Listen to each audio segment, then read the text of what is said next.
What is a coordinate plane? The 17th century French mathematician and philosopher René Descartes is said to have invented the coordinate plane when he noticed a fly on his bedroom ceiling. He wondered how he could describe its location, so he used one corner of his bedroom ceiling as an origin or starting point and imagined perpendicular, regularly spaced number lines forming a grid. We are fortunate that the bedroom ceiling of Descartes was smooth and flat. It made a plane, or completely flat surface, for the fly to crawl upon and inspire one of the greatest mathematicians to create one of the greatest mathematical tools. A coordinate plane is an arrangement of perpendicular, regularly spaced number lines, like a fishing net, laid out on a completely flat surface that extends forever in width and length with no thickness. Like a fishing net, the grid of a coordinate plane lets a lot of stuff drop through, but it holds anything that falls on the lines themselves.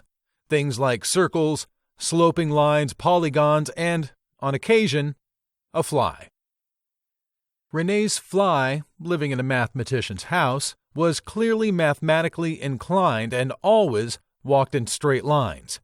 Being a fly, it also tended to move a bit erratically, taking 2 steps backwards for every 1 step forward. It had a sense of negative numbers.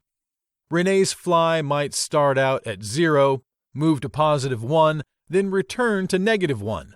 Next, the fly starts at -1, advances to 0, and backs up to -2. But what if the fly turns 90 degrees and heads off in a different direction? We need another number line, perpendicular to the first number line, to chart her motion. We line up the zeros on each number line and can now measure her movement in 2 directions. To clearly describe the fly's movement, we need to decide which direction we will mention first and which we will mention second. Each number line is an axis, with the x-axis going left to right and the y-axis going up to down. The x-axis value is always given first, followed by the y-axis value. For example, the center of our number lines is 0, 0, and 2 steps to the left is -2, 0. Those x and y values form a coordinate pair, which points to a unique location on the coordinate plane. If we wanted to be imprecise, we could roughly estimate movement with just the 2 intersecting perpendicular number lines. Mathematicians are not fond of imprecision, though, so we use multiple number lines in both directions. Now we can say the fly starting at 0, 0, known as the origin, moved to 1, 2. The fly moved 1 unit to the right and 2 units up, like this. To speak accurately about location on coordinate planes, we use specialized vocabulary. We have already seen that the 2 number lines are called the x-axis, horizontal, and the y-axis, vertical. We know the location 0, 0 is called the origin. Other terms that are handy to know are scale, quadrants, and intercepts. The number lines can contain numbers of any range. You can have 2 coordinate grids side by side, one with an x-axis and y-axis starting from -20 and extending to +20. The other coordinate grid could start at -1000 and extend to +1000. The 2 different ranges are the scales of the grids. In a single coordinate plane, the x-axis can be one scale, say -10 to +10, and the y-axis can be a different scale, say -100 to +100. This allows information to be displayed compactly and graphically that otherwise would need huge grids of mostly wasted space.